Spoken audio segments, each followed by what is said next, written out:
É muito mais que lançamento. É muito mais que marketing. É muito mais que jurídico. É muito mais que vendas. E é muito mais que urbanismo. A Jornada do Loteamento é o guia completo sobre loteamentos. Bem-vindos à Jornada do Loteamento, o seu podcast do mercado de loteamento. E o tema de hoje, pessoal, é um tanto quanto técnico, né, doutora Raquel Barcelos? Exatamente. A gente sempre fala aqui muito sobre análise documental, prévia, antes de fechamento de contrato de parceria, due diligence documental profunda dos antigos proprietários, dos atuais proprietários, etc. Mas a gente hoje vai para um tema que o nosso convidado sugeriu, que eu achei muito bacana, que é a gente falar sobre uma análise prévia, né, que ele denominou aí de compliance técnica ambiental, para essa tomada de decisão de ir go ou não go? Go, let's go ou no go. Com foco na parte ambiental. Técnica ambiental. No mesmo jeito que a gente tem a due diligence, que tem análise documental, né, assim, que nós já temos isso no outro podcast, é uma análise que tem o propósito de dizer go ou não go, mas com um olhar ambiental. Com um olhar técnico também ambiental. Um pouquinho urbanístico também. Enfim, né, o nosso convidado é o Charles Castro, que é o diretor comercial da Geoline, né, ele atua muitos e muitos anos. A Geoline é uma empresa super conhecida aí no mercado, na assessoria em urbanismo, ambiental, né, na execução de loteamentos. A gente vai falar com muita facilidade aqui sobre isso. Então, Charles, muito obrigada por você ter vindo, ter aceito o nosso convite. Você sabe que eu conto com o Charles, sabe aonde? Sempre no hotel em Patinga, no café da manhã. Coincidência, a gente, se tiver que marcar uma reunião, a gente marca no Vale do Aço, que a gente sempre encontra café da manhã lá. Gente, é um prazer. Doutora Raquel, Dene.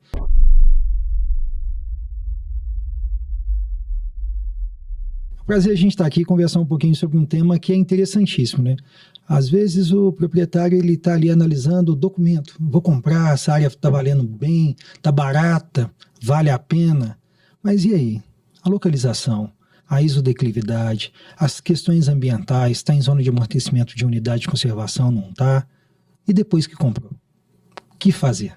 Então essa é um pouquinho do nosso bate-papo para que o empreendedor entenda aquilo que está comprando, não só o documento, mas o objeto. Tá? E que primeiro passo que ele dá, Charles, nessa análise aí, né? Você falou de vários fatores que tem que ser observados. O mais interessante é quando, às vezes, chega o cliente na Geoline, estou com essa área.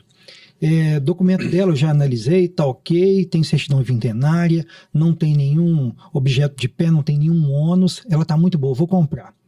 Analisa para a gente, para ver o que dá para fazer. Aí a primeira pergunta que a gente faz, a gente reporta ao cliente, qual é o seu objetivo?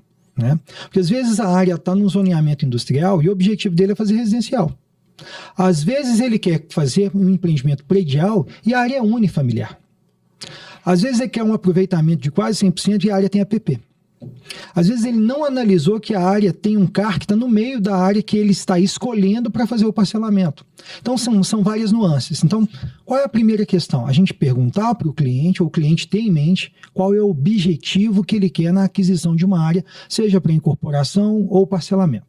Primeira questão, então é uma dúvida que ele tem que se responder.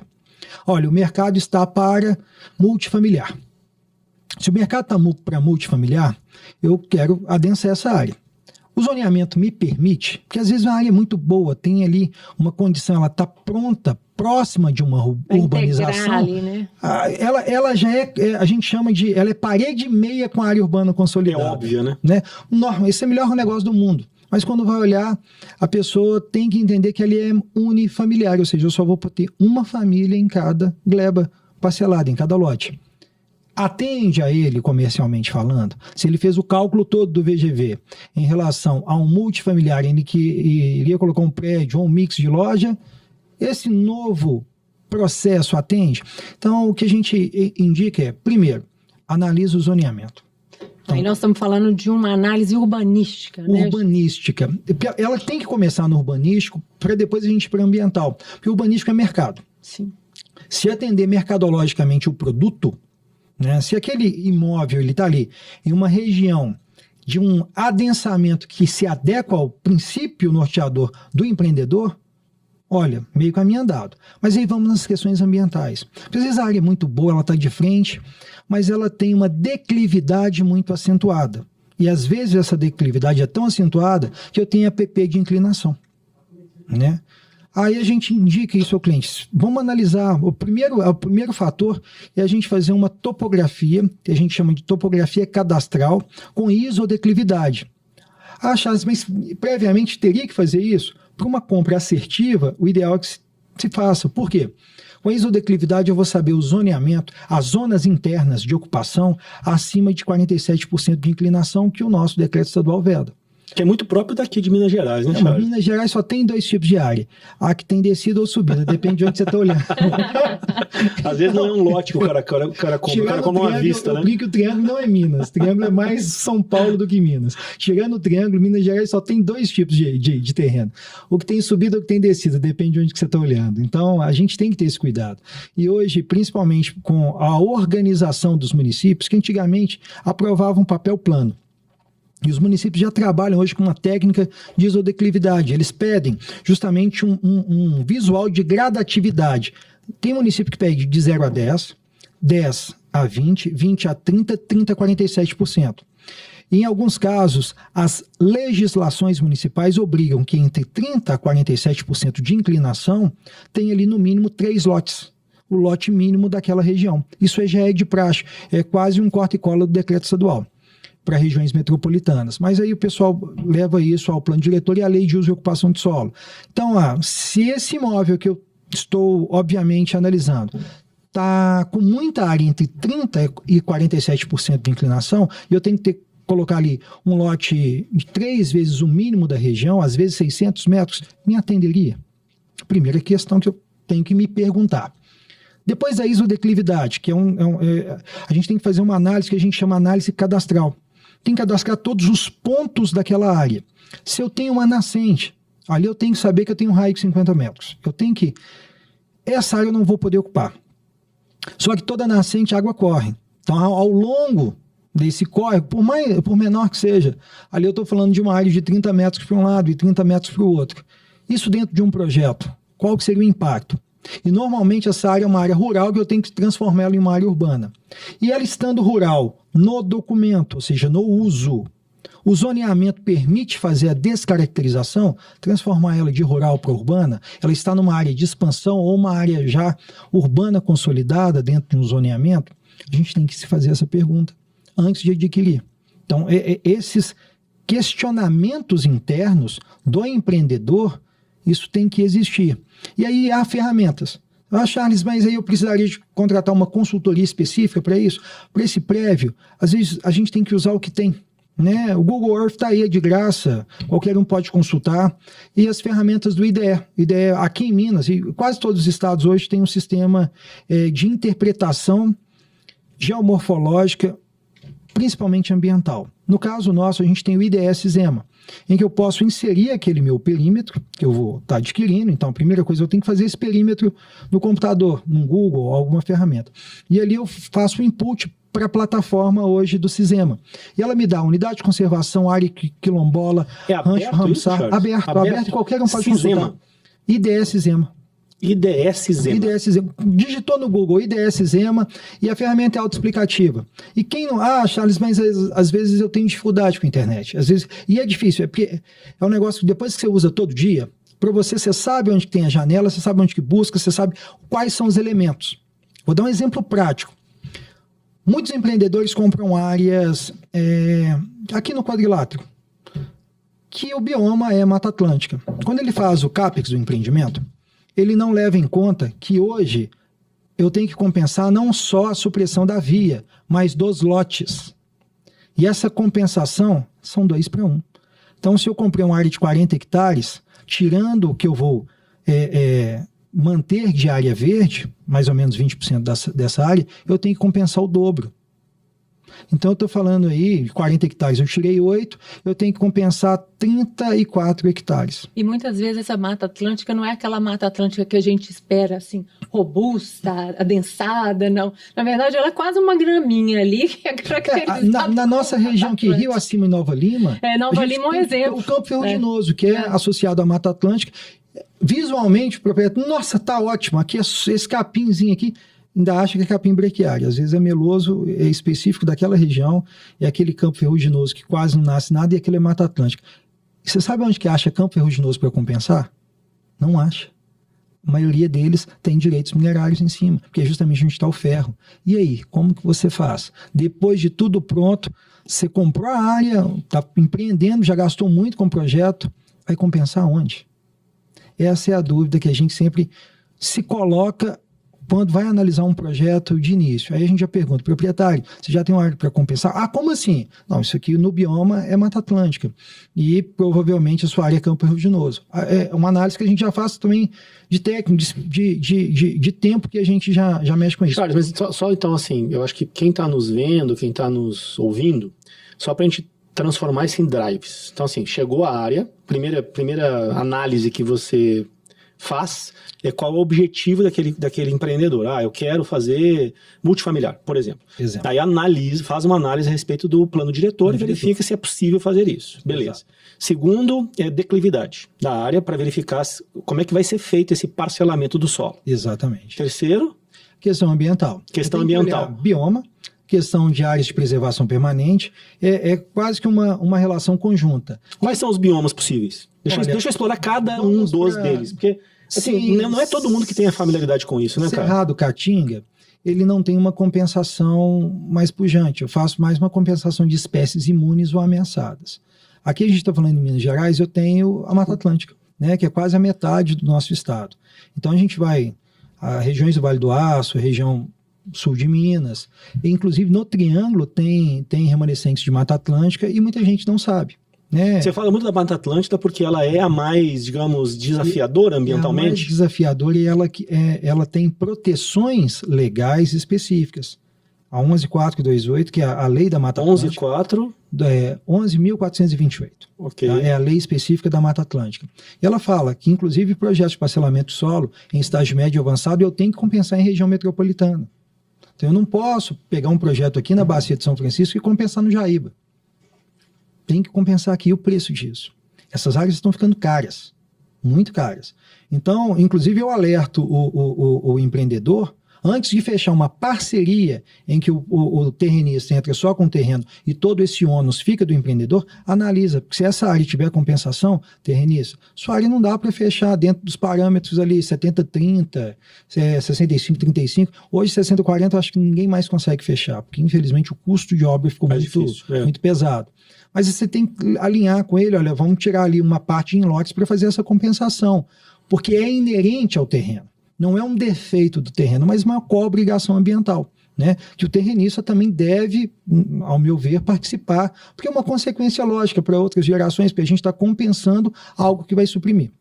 O ideal mesmo é que a gente consiga deixar dentro do próprio imóvel, mas aí vale uma questão de ocupação. Eu tenho projetos lá de clientes que falam, Charles, o que a gente consegue compensar no próprio imóvel e eu não precise compensar fora? A gente trabalha com projetos em que essa área intacta de Mata Atlântica fique no próprio lote. Mas eu estou falando de um lote no mínimo de 1.000 metros, que eu ainda tenho ali, querendo ou não, 500 metros e 500 metros dá para se adensar, dá para construir, pelo menos uma casa de 2 pavimentos bem grande. Então, são soluções que às vezes o projeto fica ambientalmente mais agradável, mas vai depender do quê? Qual que é o meu perfil? O meu perfil é habitação, primeira moradia com adensamento baixo para um público de uma classificação um pouco mais pujante, um valor aquisitivo um pouco maior. Encaixa. Já para o público de baixa renda, como que eu faço essa compensação dentro do próprio lote de 240 metros? Ele vai respeitar? Porque ele tem uma necessidade de habitação. Então, às vezes, eu não conseguiria fazer isso dentro de determinado Mas pelo público. que você está colocando, então, Raquel, tô tomando a frente disso, fica à vontade, tá? Aqui a gente está nos nossos valores aqui de descontração e bate-papo. De todos, o bioma é o mais arriscado nessa análise? Mata Atlântica o mais arriscado. Porque, por exemplo, você está falando aí, eu vou desenvolver um loteamento para classe mais econômica, vamos colocar assim. Isso. É impensável, então, eu fazer numa área de Mata Atlântica. Se você tiver hoje uma área adjacente, uma região metropolitana, com um custo barato, uma área dentro de unidade de conservação com um custo barato, analisa antes e compra antes essa área, porque ela está sendo inflacionada. O interessante é que essa parte de compensação, ainda eu vim do órgão ambiental, fui da Unesco, emprestado ao IEF, e quem criou essa parte de compensação de reserva legal, compensação de área dentro de unidade de conservação, fui eu, porque eu vi esse problema na prática, eu trabalhava com regularização fundiária. E o que é interessante, só abrindo um parêntese aqui, isso é interessante para o empreendedor pegar esse gatilho, porque de custo vai desonerar muito. Vamos supor que eu faça essa compensação em uma área, uma fazenda que eu adquiri, também com Mata Atlântica. Essa mesma fazenda não vai ser projeto de parcelamento no futuro, ela vai servir só para compensação. E o meu projeto ele tem início, meio e fim, por isso que no loteamento eu crio o SPS, Sociedade de Propósito Específico. Vendi o último lote, encerrou a sociedade. Vendi o último lote. E quem vai tomar conta dessa área que eu fiz a compensação para aquele loteamento que eu já não tenho mais nada, nem um pedacinho de terra? Rua é do município e lote, cada uma unidade individual. Eu fico corresponsável por cuidar daquilo o resto da vida e mais 6 meses. E ninguém Essa vida mais 6 meses. Essa conta foi ótima. Eu tenho o prazo de inventário para passar para os filhos. Eu fiz muito com isso. Empreendedor, você vai comprar essa área, você vai manter o resto da vida, mas você olha por que mais 6 meses? É porque o resto você abrir o inventário, já ter ali os herdeiros para tomar conta para você. Porque não adianta. Então, quando a gente aconselha, gente, faz essa aquisição em unidade de conservação de proteção integral. Por quê? Primeiro porque a lei autoriza tanto o nosso Código Florestal Estadual, Federal, quanto a Lei da Mata Atlântica. Se eu adquiro essa área dentro de unidade de conservação, eu faço a doação ao órgão gestor. Se é um parque estadual, IF, se é um parque federal, ICMBio, se é um parque municipal, normalmente a Secretaria de Meio Ambiente do município. Então eu adquiro essa unidade. Na maioria das vezes ela é carente de regularização, ou seja, o Estado cria, o município cria ou a União cria, mas não indeniza. Então quem está lá não pode produzir, porque é um parque, que é uma unidade de conservação de proteção integral. Eu já estou lá, não posso produzir. Qual que é a minha única saída? Vender para compensação. Seja ela minerária, que também é uma atividade que, independente de ser Mata Atlântica ou não, pela atividade minerária, o minério de ferro eu tenho que fazer essa compensação, 1 para 1. E no caso de Mata Atlântica, 2 para 1. Então, se eu tenho ainda, se o loteamento está difícil, imagina a mineração. A mesma ADA, ou seja, a área diretamente afetada. Se eu tenho 10 hectares, eu compenso 30. 1 para atividade minerária e 2 para Mata Atlântica, se estiver no bioma de Mata Atlântica. Tá? Então, tem que olhar. Então, isso é CAPEX, isso é pré-orçamento de implantação. Hoje, o empreendedor que não fizer isso, ele está fora do mercado. Porque antigamente a gente brincava, loteamento aceita desaforo. Hoje não aceita mais, não. Então, você tem que fazer a conta antes. Então, por isso que é interessante fazer essa aquisição em uma unidade de conservação e doar ao órgão gestor, porque eu fico isento da manutenção. E esse custo de isenção da manutenção, ele é incalculável. Pode ser que eu tenha que manter um caseiro por 30, 60, 50 anos para vigiar uma área que eu já não tenho mais o uso da área. Às vezes criar uma RPPN, ainda uma reserva particular do patrimônio natural, que é um parque privado para o resto da vida.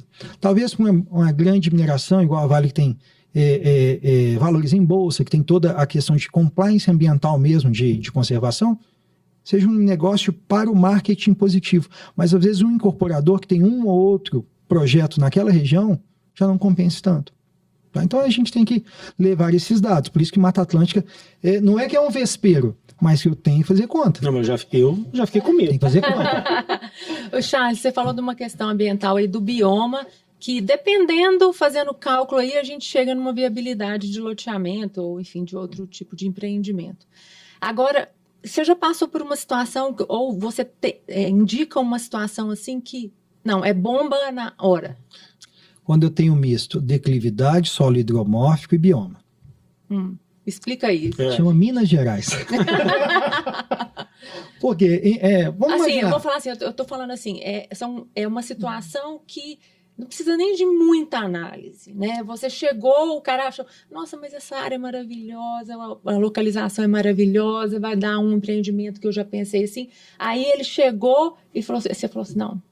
Imagina isso é caso prático, tá? Imagina aquele terreno que está na beira da rodovia, ele já é expansão urbana, não foi verificada a questão ambiental, então não foi colocado a área como ZEPAM, Zona de Proteção Ambiental. Ele tem 2 morros encravados e no meio aquela baixada linda daquele capim, que está sempre verdinho. Você olhou de cima da rodovia, o terreno é maravilhoso, vou fechar com esse terrenista. Você pisou lá, sua botina abaixou no mínimo uns 30 centímetros. Declivoso de um lado, onde que você ia jogar a sua área verde, só que onde que você vai parcelar, ela não sustenta o seu peso e o solo já encharca.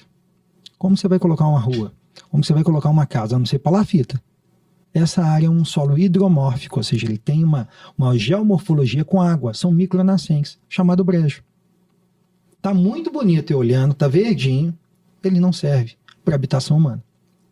Então, quando a gente olha, principalmente quando a gente olha no Google ou imagem satélite, quando a gente faz um aerolevantamento ou pega uma imagem de alta resolução, a gente vê aquelas manchas mais escuras no solo.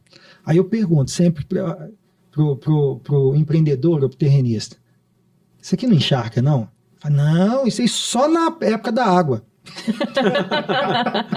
A questão de nascente, gente, solo hidromórfico, é independente se está na época da água ou não. Porque ela é essa micronascente. Às vezes, na época da seca, essa água, o lençol, ele não se aflora tanto, mas está um pouquinho abaixo. Se eu escavar 30 centímetros, tem água. Então, eu não tenho resistência de solo para aquilo. Eu não tenho resistência de solo para construir. Então, infelizmente, qualquer rua que eu colocar ali, no primeiro trânsito, por mais que eu compacte, faça o sistema de drenagem, uma hora aquilo vai colapsar. Tá? E o custo de implantação, Charles, mas dá para fazer. Mas o custo de implantação é um projeto Dubai. Pois é, você falou Hoje disso. A gente constrói no deserto. Não, eu lembrei dos projetos que acontecem no litoral do Rio Grande do Sul, Xangri-Lá. Que foram feitos em cima de solo hidromórfico. Exatamente. Mas aí foi toda uma técnica. Sistema de drenagem de espinha de peixe dorsal. Você faz toda uma secagem do terreno. Às vezes, em lugares eu tenho que ter um bombeamento contínuo de água que acumula, porque eu não tenho declividade. Esse o bioma. No Rio Grande do Sul, é da região, as pradarias eu não tenho escoamento de drenagem. É o pior negócio do mundo para você projetar, porque a gente brinca. Nem tanto o céu, nem tanto a terra. Ou seja, não tão declividade, mas nem tão plano. O plano é péssimo. Como que eu coloco meu sistema de esgoto? O esgoto eu tenho uma declividade mínima que eu tenho que entender para colocar ali, nem que seja a minha elevatória. E quando eu começo a escavar demais o meu duto de esgoto, acha água. Então eu tenho que fazer todo o sistema blindado e bombear essa água que pode acumular no meu sistema. Então, nesses casos específicos, senão boa parte do Rio Grande do Sul não teria habitação. Então eu tenho que fazer um projeto que é muito mais caro que o trivial, contendo com o sistema tanto de esgotamento blindado, às vezes bioex ou sistemas blindados mesmo com elevatórias enterradas. Aí é toda uma blindagem para que a água normal não caia, não contamine, não faça recarga de lençol freático, então tem que ser blindado, e o sistema de drenagem inteiro, eu tenho que fazer essas espinhas para justamente não encharcar. E eu ainda tenho que ter um ponto baixo ou fazer aquelas bacias de contenção. A gente brinca que a Lagoa Seca do Belvedere foi feita inicialmente para conter toda a chuva da região, para ela fazer o quê? Um pulmão. Então enche, aquela lagoa nunca foi lagoa, por isso que ela é seca, ela vai encher, ela vai infiltrar para desafogar lá embaixo a Raja e a Prudente. Em contrapartida, na Prudente de Moraes, o barragem Santa Lúcia vive cheia. Vive cheia, né? O Santa Lúcia a gente tem que fazer um gargalo um pouco maior. Por quê? Adensou-se muito o entorno. Então eu impermeabilizei a concentração de água que não penetra no solo e vem pelo asfalto e joga nela foi muito maior do que ela foi projetada no início. Então, deveria se fazer um projeto muito maior do que de bacia para conter mais água. Então, eu teria que acumular muito mais água ali hoje.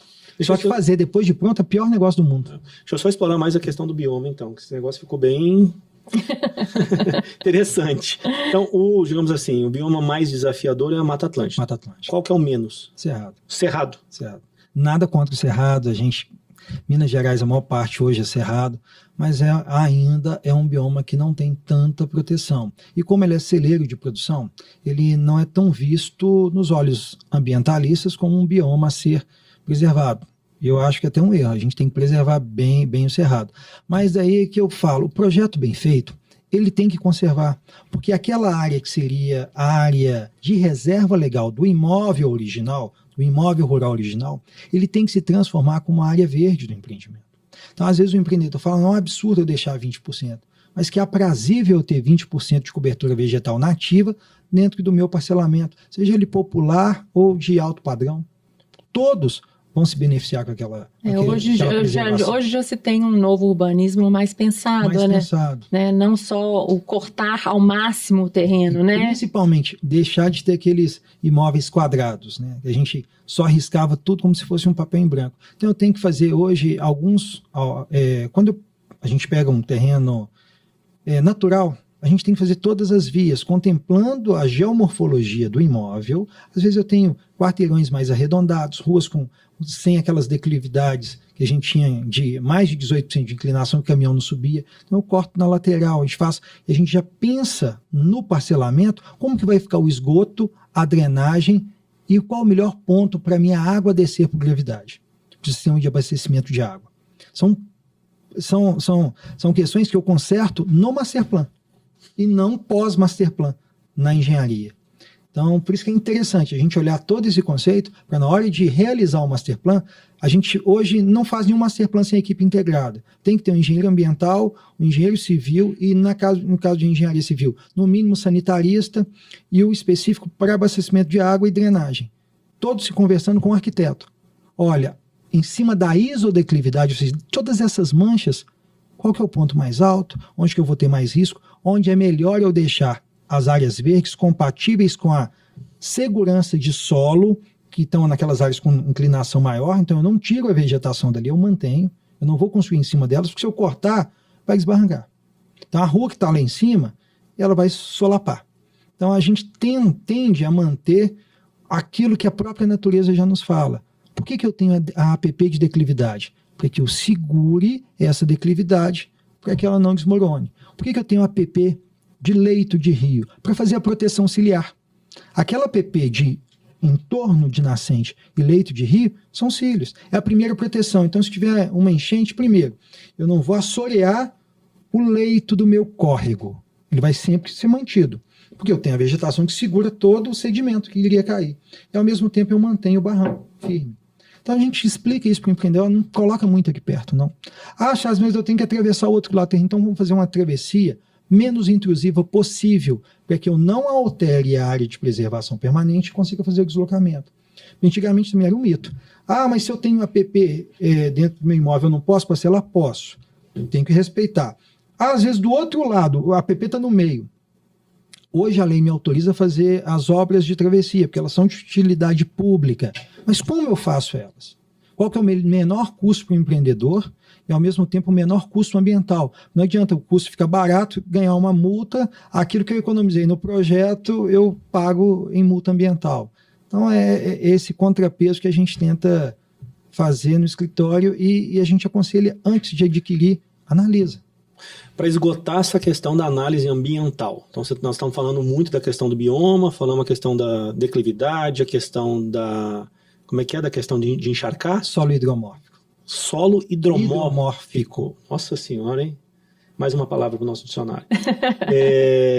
Que mais? Qual outra análise? Ambiental. Zona de amortecimento de unidade de conservação, pouca gente analisa. Alguns empreendimentos na região de Escarpas foram embargados, porque o proprietário, junto com o município, descobriu, pós algum tempo, que estava na zona de amortecimento do Parque Nacional da Serra do Canastra. Qual que é a implicação disso? Interessantíssimo, pouca gente sabe. Uma vez que eu crio uma unidade de conservação e crio sua zona de amortecimento, por lei federal, lei 9985, SNUC, artigo 36, parágrafo 1º, aquele território que eu coloquei como zona de amortecimento se mantém como rural. Então não poderia ter nenhuma atividade de adensamento ali. Alguns municípios não sabem que estão anelados. O que é estar anelado? Veio o parque, criou a zona de amortecimento, só naquela área urbana consolidada, ficou fora da zona de amortecimento. O resto ele não pode crescer. Delfinópolis está assim. E alguns outros naquela região. Diante de situações assim, a gente já vivenciou decisões de fazer a divisão rural. desmembramento rural, por essa situação. Aí faz chacreamento. E, infelizmente, o que vai acontecer no futuro? Desde que tenha destinação rural. Esse chacreamento no futuro, gente, querendo ou não, essa área já, em tese, desde o início, ela tem vocação urbana. Né? Porque ela está ali... Muito próxima, muito né? próxima. O que vai acontecer? 4 vão comprar juntos, cada um 5 mil metros. Esses 5 mil metros vai ter um filho, é muito grande, vai partir, vai virar o parcelamento irregular, que é o erro. A CONAMA 428, quando foi feita, por coincidência, quem justificou ela no púlpito da CONAMA, sim, fui eu. Eu representava o estado de Minas Gerais. E eu deixei claro, quem tem que analisar o plano diretor ou desenvolvimento urbano é a unidade de conservação. Então, os consultores, quando forem criar zona de amortecimento, têm que respeitar a área de expansão urbana, a área urbana ou a área possível de se expandir. Porque, senão, o órgão gestor, seja ICMBio ou IEF, eles vão gerar um problema social gigantesco. Se não é inevitável a ocupação, né? A gente está falando de um parque, a gente está indo longe no Canastra. Rola Moça, Ibirité. Do lado tem esse problema. Do lado. A gente está falando aqui, vizinho nosso tem esse problema do Parque do Rola Moça. Está errado, não. Mas como fazer essa simbiose, essa ajuda entre zona de amortecimento e plano diretor? O que seria o ideal? Todo plano diretor, quando estivesse próximo de uma unidade de conservação, fizesse áreas menos adensadas. 1.000 metros, ocupação unifamiliar.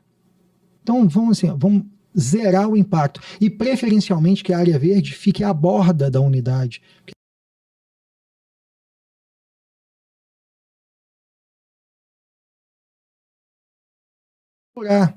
Então, não é uma guerra do desenvolvimento versus a questão da preservação ambiental. Mas como casar, hoje, a legislação em que a gente tenha atendido os dois.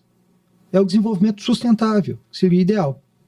É um equilíbrio aí, né, dessas áreas, esses hiatos aí que vão surgindo aí, né? Bom, você está citando muito a questão do plano diretor. Acho que a gente podia explorar um pouquinho isso, né, Raquel? Claro, a gente colocou isso aqui na pauta também, porque é dessa base aí que sai muito essa análise técnica ambiental, né, e urbanística também.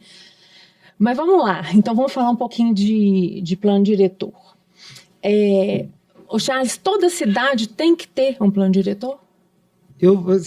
O que fala a legislação? Porque a gente fala de experiência? É porque a gente fala muito aqui em plano diretor, mas tem muitas cidades que não tem e tem muitas cidades que não precisam ter. Qual que é? Eu falo, cidade com mais de 2 habitantes tem que ter plano diretor, porque um já dá confusão com o outro. Mas a lei obriga a partir de 20 mil habitantes, né? O Estatuto da Cidade, a 10257, exige que os municípios acima de 20 mil habitantes tenham o plano diretor. Mas eu falo, plano diretor, gente, é igual ao orçamento prévio de empresa ou de despesa doméstica. Se a gente não planejar, não sabe o que vai gastar, não sabe o que vai fazer. Então, o plano diretor é o planejamento prévio do município. Lúcio Costa, quando fez o urbanismo de Brasília e colocou aquelas ruas largas, né? Porque muita gente só foca no Niemeyer.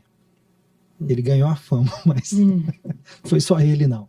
E perguntaram para o Lúcio, se essas ruas tão largas, vai gastar tanto dinheiro para fazer isso? Ele falou, eu não penso Brasília para 5 anos, estou pensando ela para no mínimo 30. E hoje com 50, mais de 50, a gente tem um trânsito todo gargalado em vias de 6, 7 pistas. Então é planejamento, tá? Por isso que plano diretor, ele é o início do planejamento territorial municipal. Se eu quero desenvolver o meu município, eu tenho que ter pilares. Quais são os meus pilares de desenvolvimento? Habitação, é a primeira função social da terra. É o desenvolvimento que a gente chama comercial e industrial. E, ao mesmo tempo, o conceito de centralidade ambiental. Por quê?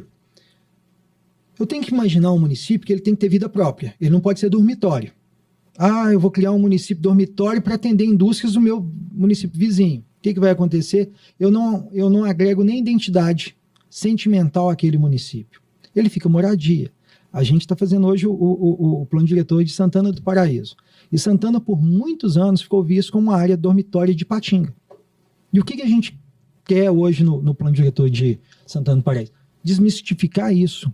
A pessoa que mora em Santana, ela tem que ter emprego e lazer em Santana. Para isso, o que eu tenho que fazer? Eu tenho que dar base para que a iniciativa privada possa se desenvolver ali. Como? Com um bom plano diretor, com áreas industriais. Acho que as indústrias sempre poluem, nem todas as indústrias poluem. E mesmo as que poluem, eu posso fazer o cinturão verde no próprio distrito industrial. Eu ainda assim consigo. Por quê? Querendo ou não, toda atividade humana ela gera impacto. Toda. Né? Até aquele ambientalista que não tem carro, se ele usa bicicleta, ela foi feita de um aço, de um alumínio, que foi minerado. Então, toda atividade humana gera impacto. Qual a melhor forma de se fazer? Esse conceito. Eu tenho que ter a centralidade. Então, eu tenho que ter emprego, perto de moradia, mas sem impactar. Eu não pode ser tão perto que o barulho incomode e não tão longe que eu tenho que depender do transporte público pujante. Primeiro conceito. Segundo, se eu tenho área industrial, eu tenho que ter área comercial, porque eu tenho que ter um lugar onde vender o produto que eu estou produzindo. E se eu tenho comércio, eu tenho que ter habitação. Sem habitação, eu não faço um comércio vivo. Então, este conceito, eu tenho que aplicar ele numa cidade como um todo. E como fazer isso? Primeira coisa que a gente olha são os corredores logísticos. Esse município ele é provido de algum corredor logístico, uma rodovia, uma via de trânsito rápido. Sob elas eu coloco as atividades que mais vão adensar. Multifamiliares, comerciais e industriais. Deixando sempre para as zonas menos rápidas, de deslocamento rápido, as unidades unifamiliares. Né? Porque eu vou fazer o efeito contrário. Se eu tenho uma unidade unifamiliar, é uma só família que está ali, então eu não vou impactar tanto o meu trânsito. Então eu consigo ter mobilidade dentro do município. Quando a gente fala que, mas só a partir de 20 mil que isso é obrigatório. Mas será que, prefeito, você com 10 mil não quer que o seu município cresça? Chega para 20, 30, 40 mil habitantes? Faça o plano diretor. Programe-se para crescer. Porque o que mais mata hoje um empreendedor, principalmente indústria, a gente trabalha com muita indústria, principalmente no sul de Minas. Acha uma área linda na Fernão Dias. Trânsito São Paulo e Belo Horizonte. Ideal. Quando vai olhar, zona rural.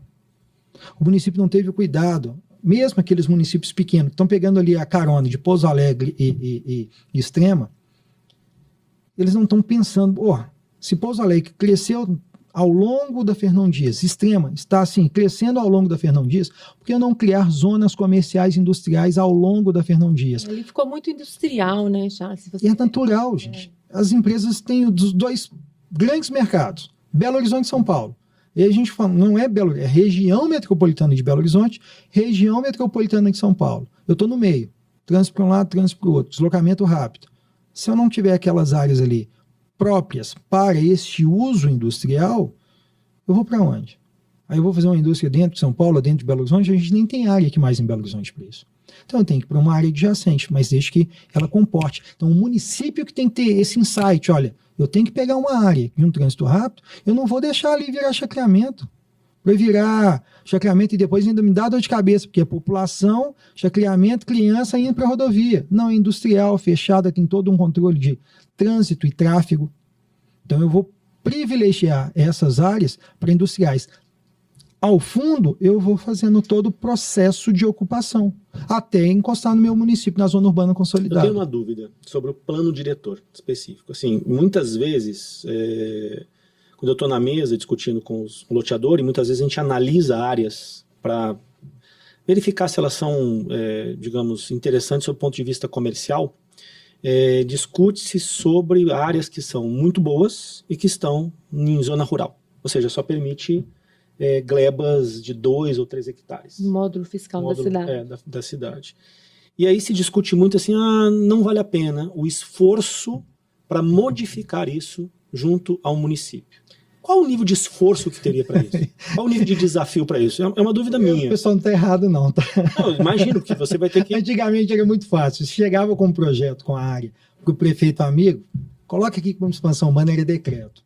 Depois Era decreto. Decreto, sabe? Depois do Estatuto da Cidade mudou tudo.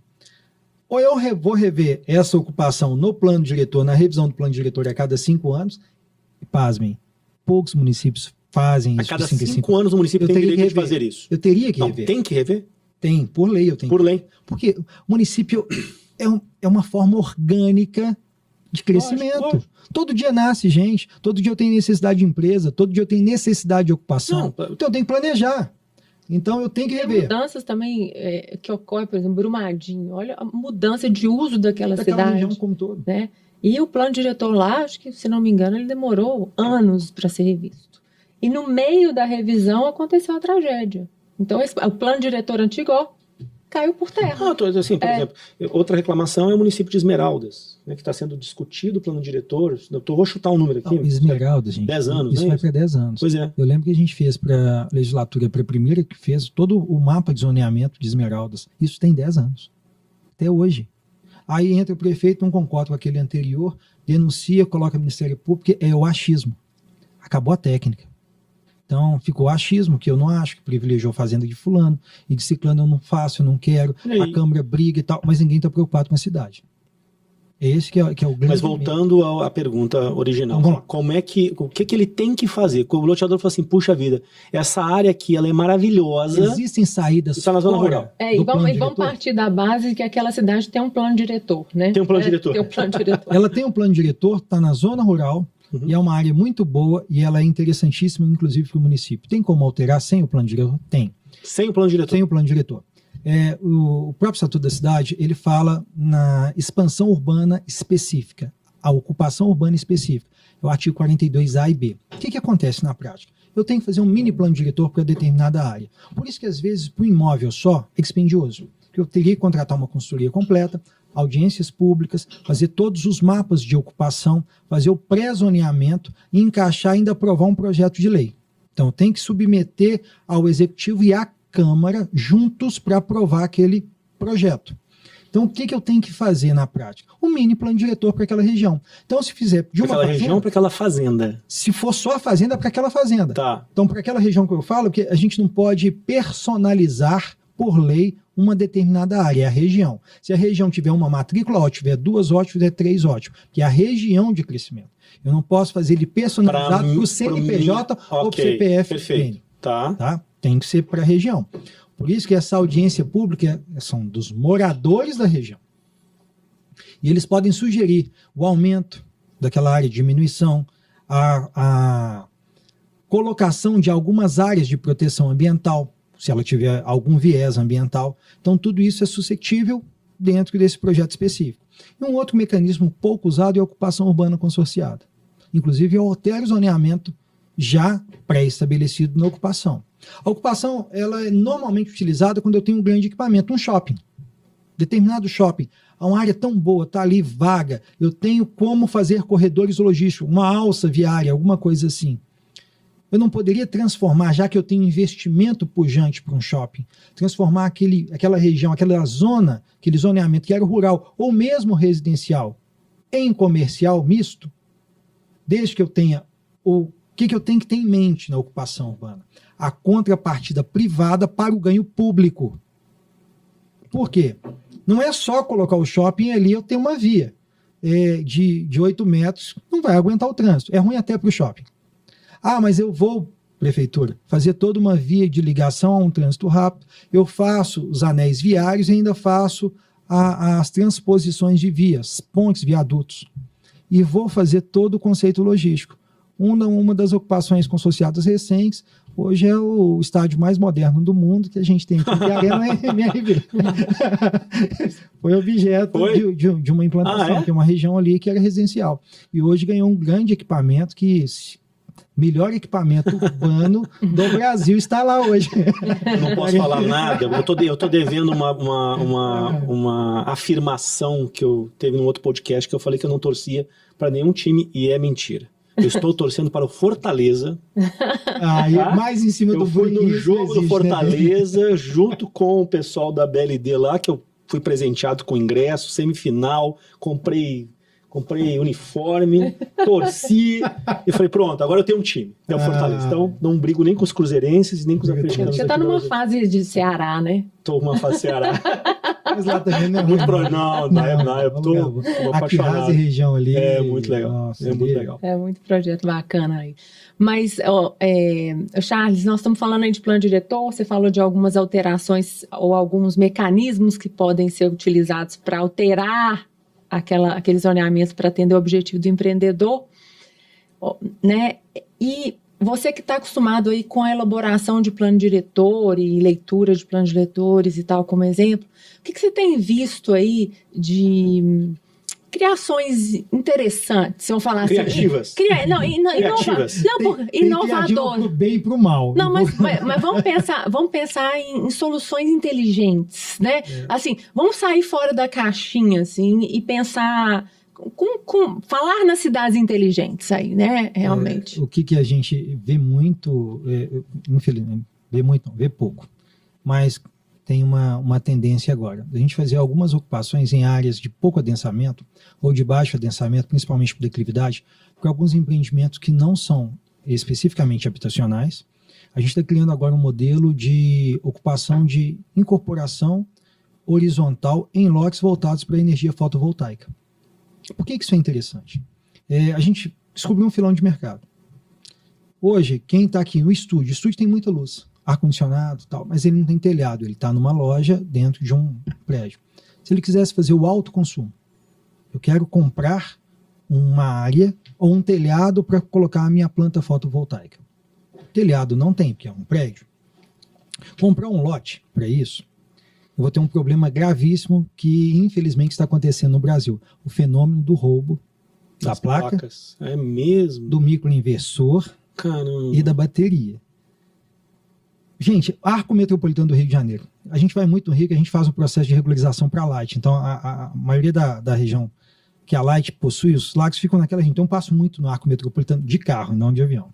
Quando começou, era fantástico. Que eram as fotos, poste fotovoltaico, placa... Todo o sistema era autônomo. Passei o primeiro ano. Opa, tá apagado. Roubaram o microinversor. Microinversor é o tamanho do notebook que custa R$5.000. E já tem comércio. Depois foram as placas, que também não são baratas. Depois a bateria. No final, roubaram o braço com a lâmpada. Fomos agora recentemente no Rio, no Arco Metropolitano, roubaram um poste, gente. Então, assim, é loucura. Nenhum poste tem mais. Serravam o poste, colocavam como se estivesse serrando madeira lá para vender como sucata. Então, imagina você comprar um lote, você não vai ter vigilância, não vai ter nada, comprou um lote para colocar sua placa. No primeiro mês gerou energia, no segundo deu defeito. Não é que deu defeito, alguém pulou o muro, roubou seu microinversor, ou roubou sua placa, você não tem mais eficiência, não tem mais energia. Como solucionar isso? A gente está criando conceitos. Santana vai ser um lugar desse, porque a gente é muito morrado e muito morro revoltado ao norte, onde que eu pego insolação total. Só que eu não preciso ter uma moradia de ocupação, mas eu posso ter um uso urbano para aquela área. Então, são as áreas vocacionadas para empreendimentos comerciais não habitacionais. Condomínio de placa fotovoltaica. Então, você de Belo Horizonte pode comprar um lote em Santana, colocar sua microusina, que vai ter uma cogeração e, ao mesmo tempo, um corrateio de manutenção e vigilância, porque é todo cercado, vigia segurando, e uma limpeza. Isso é solução. Essa área brejosa que eu dei no início. Se ela está no meio, a área brejosa, ela não tem muro, ela não tem sombra. O brejo, normalmente, ele está ali... E essa atividade, pouco impacto ambiental? Pouquíssimo. Por quê? Eu vou deixar de ter uma energia, uma fonte fóssil. Estou falando de uma energia renovável. Sim. Essa área, quando a gente faz o adensamento, a gente projeta para ocupar 100% do lote. A gente sempre faz lotes a partir de 1.000 metros, em que eu tenho uma parte não adensada. Por quê? Porque eu continuo tendo tanto infiltração de solo quanto iluminação. Então, o solo se permanece. Como eu não tenho ocupação, eu não tenho geração de resíduo. Tá? Então, eu dou um uso em área urbana que, impreterivelmente, seria ocupada com parcelamento irregular, e eu dou um uso comercial. É bom para o terrenista, é bom para o empreendedor, bom para o município começa a ficar autônomo e é muito bom para o meio ambiente. Charles, como diz meu pai, pergunta de Pedro Bó. Existem áreas dos loteamentos que elas não são passíveis de serem transformadas em lote por uma questão de topografia, declividade. Neste caso, caberia isso? Caberia se no projeto não fosse pré-destinado como área verde. Okay. E normalmente o pessoal vai, não tem uso, coloca uma área verde, tem que manter. Perfeito. Mas aí se já tiver essa possibilidade no plano diretor e na lei de uso e ocupação de solo, eu posso deixar essas áreas para serem parceladas como... O que seria um baita argumento de vendas, né? Excelente. Excelente argumento Agora de vendas. seria um uso comercial? Uso comercial. Então, o zoneamento tem que permitir uso comercial. É. Nessa área do Porque aí também loteamento, tem... Por isso que tem que estar bem observado no plano diretor. Porque geralmente no loteamento você pega uma área de uso residencial, multifamiliar ou unifamiliar. Né? Então, para você ter essa solução que é fantástica, por exemplo, um loteamento, né, de ter uma área destinada a esse mini condomínio aí, né, de energia sustentável, esse uso vai ter que ser misto. Né? Misto? Mas mesmo que ela não seja própria para residência, o que eu quero dizer com isso? Eu fiz a planta. Na planta, eu tenho áreas que são impossíveis de serem colocadas no lote pela questão da declividade. E a declividade ajuda na captação, obviamente, dependendo de como ele está alocado. Não pode dar nas costas. Exatamente. Se eu tiver a sorte de estar bem colocado, eu posso colocar placas ao invés de não ter nada lá. Exatamente. É isso que eu pensei. Exato. Aí essa área tem que ser o quê? Essa área ela tem que ser uso comercial. Então, comercial. O meu loteamento, essas são as alterações que o plano diretor tem que ter inteligência de poder ter flexibilidade. Se eu permito o meu parcelamento de solo residencial e nessa área, as áreas que são com declividade acima, eu posso ter uso comercial não habitacional. Ok, comercial não habitacional. Aí, às vezes, a gente até coloca explícito para geração de energia fotovoltaica ou eólica. Que tem hoje cataventos pequenos que geram energia tanto quanto a placa. Vai depender do vento. Quando o Ceará dá certo, que Minas dá muito não. Minas tem que ser o sol. Então, tem que prever isso. Então, aí a flexibilidade do próprio analista. Olha, o plano diretor me autoriza a fazer essa parte mista, porque eu já vou ter uma RDU, ou seja, eu vou ter uma iluminação pública ligada ao sistema. Eu já vou ter o consumidor. Nada mais fácil que acoplar. Então, de dia em que a pessoa consome praticamente pouco, porque ela está no trabalho, estou gerando. Então, vamos supor que a minha linha de transmissão, a minha rede, é um metrô, que à noite eu chego, eu preciso da energia para chegar, e de dia eu estou gerando, eu coloco ela para o sistema. Quantas hidrelétricas, se a gente pensasse, isso não poderiam estar de dia enchendo de água, ou seja, fazendo o estoque e sendo ligadas à noite? Perfeito. É um sistema integrado. Tem mais algum ponto assim de plano diretor que você achou interessante, que você está tentando aplicar ou está estudando? Os municípios hoje, eles já estão analisando a questão da incorporação imobiliária em lotes horizontais. É incorporação, não é parcelamento. Então, para alguns municípios que estão no colar metropolitano, não precisariam nem de aprovar na agência, porque aquilo ali é uma incorporação. Então, aquelas áreas são privadas, a rua é privada. Então, eu não tenho manutenção pública. Tem município que faz meio que um Frankenstein. Pega a lei de incorporação, cria a própria e exige área nacional, exige área verde, e existe um tanto de penduricalho onde a lei não versava. Mas essa é uma inovação se o município conseguir colocar a sepsia da lei, que é a incorporação, ou seja, deixa tudo para o próprio privado, ele vai manter tudo. O município só recebe IPTU. Né? Só IPTU, ele não tem que dar manutenção em via, não tem que coletar esgoto, coletar lixo, o sistema de esgoto pode ser autônomo, a própria água, se não for da concessionária local, em alguns casos mais remotos, pode ser totalmente autônoma e a responsabilidade é do empreendedor e futuramente dos próprios condôminos. Uma outra questão interessantíssima, eu até citei. Só aproveitando, eu só acho que tem um desafio muito grande aí, que é o próprio, digamos, preconceito que existe em cima do empreendedor, de que ele está enriquecendo, está utilizando a área toda, que isso vai ser feito de forma inadequada e tal. Só que muitas vezes eu percebo uma dificuldade de compreensão pela área pública, é que hoje, se você fizer um produto que que não atende às exigências de qualidade de vida para as pessoas, ele não vende. O mercado podia se regularizar, né? Deixar um pouco mais livre para o mercado. Eu converso muito com o prefeito e com vereadores. Quais são as 3 únicas receitas do município? IPTU, ITBI e ISS. Só que ISS, eu tenho minha empresa no município A. O município B vizinho cria um distrito industrial, vai me dar isenção por 10 anos, vai colocar um ponto de ônibus, uma linha para atender ali local e fala, pula que eu ainda monto seu galpão e financio para você o galpão em 5 anos. O que vai acontecer? Na hora. Quando eu crio um parcelamento, eu tenho como fazer isso? Eu mudo o IPTU, eu mudo o ITBI das futuras compras. Esse que, infelizmente, o município, a fonte de receita primária, que ele nunca deveria fechar os olhos, ele fecha. Às vezes, acha que o empreendedor urbano, o incorporador, é bandido. É o único que vai trazer a renda perpétua para o município. Pois é, por isso que eu acho que é complicado isso. Você já viu aí nos seus estudos, Charles, essa questão de alguma ideia inovadora, mais criativa, em termos de contrapartida? Porque a gente, falando do loteamento tradicional, a gente sempre vai fazer aquela conta percentual de área para equipamento público, área verde, nas vias públicas, fica tudo muito engessado dentro de um padrão que a gente já conhece desde 1979, né? Mas, assim, eu acho que está precisando evoluir em termos de contrapartidas, né? Porque muitas vezes essas áreas públicas, o próprio município ele não consegue ocupar.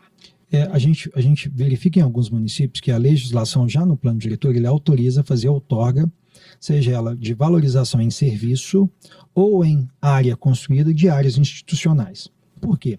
Às vezes o município tem tanta área institucional, exatamente, doutor, ele não ocupa, não tem como ocupar e não tem dinheiro. Não adianta eu ter um grande lote cuida, e né? não ter uma escola. Né? Às vezes naquela mesma região eu tenho 5 áreas institucionais e nenhuma escola, mas eu tenho 5 áreas para ter uma escola. Então, olha, esse loteamento é novo, beleza, ao invés de você me dar área institucional, qual que é o custo dessa sua área em terra nua? Custa 1 milhão, você vai me dar uma obra de 1 milhão, eu quero uma escola até 1 milhão. O resto eu complemento. Mais entrega pronto. Já tem municípios fazendo isso com partida, que é o ideal. Tá? Inclusive, ele tem uma lista, se eu não me engano, assim, quem me falou disso foi o Luiz, da Sólido. Ele citou um exemplo que eu achei sensacional, se não me engano, é Osório, perto de Torres, em que o município ele faz uma audiência pública, a própria população faz a eleição daquilo que eles precisam, eles já cotam aquilo, existe um orçamento. Então a contrapartida que vai fazer, era 1 milhão aquela área sua, cara, tem essa pracinha aqui que está custando 1 milhão, faz a pracinha pra gente. Então ele já troca isso pelos próprios equipamentos e as necessidades do município. Isso a gente vai ter uma eficiência muito maior. Isso, cara. Mas é engraçado porque tradicionalmente essa construção da pracinha, ela vinha além da área institucional. Perfeito. Ela não vinha em substituição, principalmente não. A pracinha que estava dentro do parcelamento, já tinha que entregar ela urbanizada. Mas assim, a gente fala que pracinha, mas pode ser em escola, um hospital. Porque eu acho que a gente tem que equilibrar essa sensação de que o empreendedor é do mal, né? E que ele, na verdade, ele tem que equilibrar a conta dele, tem que fazer sentido e ele quer fazer um empreendimento interessante, né? Então, eu acho que essas inovações em termos de doação de áreas públicas, nessas substituições, é que eu acho que tem que caminhar, né? Tem que ter mais ousadia em relação a isso. E cada município tem a sua necessidade, né? Tem a sua característica. Eu acho interessante, tem municípios que, ao invés de receber uma área institucional, a legislação pede para que essa área seja feita em lotes. E o município que vai escolher os lotes, não é o empreendedor, não. Faz o loteamento completo. Eu vou pegar 10% da sua área parcelada em lotes e vou escolher. Por quê? Aí o município fica com moeda de troca. Ele sabe qual que é o preço de mercado, que é o que o empreendedor está colocando, e ele leva aquele lote a leilão. Então já tem uma pré-autorização para vender, então começa a ter arrecadação. Então aquele negócio, vou escolher aquela área institucional lá no fundinho. Não, tudo lote, você vai fazer lote. Eu vou escolher os meus 10% em lotes. Abre a planta e escolhe. Então o empreendedor aí é onde tem o lote padrão. Fazer isso. Isso me dá medo também. Mas municípios aqui do lado já fazem isso. Ixi. Tá? Não vou falar Lafayette não, mas aqui do lado já faz isso, tá? Escolhe lote. A gente pensa em incentivos mais modernos, o novo urbanismo, né? Uma coisa mais bacana. Então tem inovações pro bem. Gente. Não, e tem a outra inovação aqui, um município aqui também, a Jabuticaba, próximo da gente. Outorga onerosa de transformação de área rural para urbana. Isso é muito bonito e tal, é filosófico. O empreendedor já tem todo o gasto para transformar a área rural para urbana. Todo o gasto. Tem município criando legislação que ele tem que pagar uma outorga onerosa, igual a outorga onerosa de construção ou ao TDC, para transformação. Aí quando o cara vai fazer a conta, Qual que é o percentual? É um percentual de X% sobre a sobrevalorização de transformar de rural para urbano. Só que essa sobrevalorização é do próprio empreendedor, é ele que faz a obra. Teve um caso recente no município aqui no entorno. O município virando sócio. Joatuba. Tá, vou dar o nome agora de santo, porque a gente brigou muito para que isso não houvesse no município. Só de cliente nosso da Geoline, 3 desistiram de Joatuba. Porque fizeram a conta, olha, eu tenho que pagar 1 milhão na frente para transformar, sendo que eu tenho que gastar em obra. O município está me vendo como concorrente e não como parceiro. Deixa eu urbanizar para você, município. Eu vou te dar uma área institucional. Mas além da área institucional, está cobrando financeiramente, a gente sabe, a fase de projeto e a fase de implantação de obra não tem payback. Payback de loteamento são 8 anos para cima. Então, todo empreendedor trabalha ali em uma média no vermelho por 8 anos. Se eu ainda coloco uma outra conta para ele, é um over. É um over custo, não é o over price, é o over custo para ele. Acabou, ele vai para outro. Eu discuti isso muito na Câmara de Joatuba. 1 milhão que é aplicado aqui em Joatuba, ele pode ser aplicado em Betim com muito mais produtividade. Então é onde Betim desenvolve, Joatuba fica periférico. Então a gente tem várias ferramentas, mas a gente tem que tomar cuidado, que a ideia pode ser muito boa na filosofia, mas na prática de mercado, ela vai interromper um crescimento de um município que tem ali todo um gatilho de crescimento. Eu sou o rapaz que avisa isso. Estamos caminhando para o final, tá? Infelizmente. Viu como a conversa flui, né? Flui. Vamos para as perguntas finais. Eu acho que primeiro te agradecer muito, Charles, você ter vindo aqui, né? A gente sabe do seu tempo corrido e ter disposto desse tempo para a gente. E na sua experiência aí, o que você deixa de mensagem final para o loteador que está nos ouvindo? Que ele está lá no carro te ouvindo agora. Então vamos lá. No carro, no café da manhã, na esteira. Ou até, cara, eu fiquei sabendo de gente que junta a equipe para assistir o Jornada do Loteamento, viu? Ou tá junto lá com a equipe nos assistindo. Primeiro, assim, a gente quer enaltecer essa atividade que faz o Brasil crescer. O que faz o Brasil crescer não é a lei, não é o plano diretor, é a iniciativa privada que banca o crescimento do município. A gente conversa que o maior expansionista do Brasil é o loteador. Por quê? É uma área rural que se transforma em urbana sem custo público. Então, primeiro, para ser loteador tem que ser valente. Você tem que brigar para desenvolver o município, e às vezes é brigar mesmo. Porque do outro lado, às vezes a equipe técnica não analisa o processo com a devida acurácia, a devida pressa. Porque aquele é o crescimento do município, é mais habitação, é mais gente, é mais geração de emprego. Se eu fosse gestor, empreendedor ia ser recebido com tapete vermelho, água gelada, o que você precisa? Onde que está atrapalhando? Onde que eu estou te atrapalhando como servidor público? Eu quero te ajudar. Só que, infelizmente, no Brasil, a gente que empreende é visto por um outro lado. Você já é marginalizado na saída. Então você tem que matar um leão por dia mesmo. Então é uma classe que tem que se unir mais. Tá? A gente, apesar de consultor, a gente também é loteador. O loteador tem que se unir mais. Por quê? Porque são desafios comuns. Um problema no Ceará é um problema de Minas. Um problema do Rio Grande do Sul é do Pará. Então a gente sabe onde estão os gargalos. E onde que a gente pode ali suplantar ou atravessar um pouquinho desses gargalos, talvez com troca de experiência. A gente falou muito de início, cuidado na hora de comprar ou fazer uma parceria em determinadas áreas. Eu tenho vários entraves. E se eu já estou, como resolver esses entraves? Tem que tomar cuidado, inclusive, para depois aquela solução caseira não gerar uma multa e um embargo. Então tem que ter cuidado, técnica, cuidado e profissionalismo. É uma das profissões que hoje loteamento sempre foi o segundo negócio de famílias ricas. Hoje não. Hoje é o negócio de grandes incorporações, de grandes empresas loteadoras. Então, a cada dia a gente está vendo técnica. E a técnica tem que estar presente, tanto na escolha, no desenvolvimento do produto, na venda e na qualidade final ao cliente.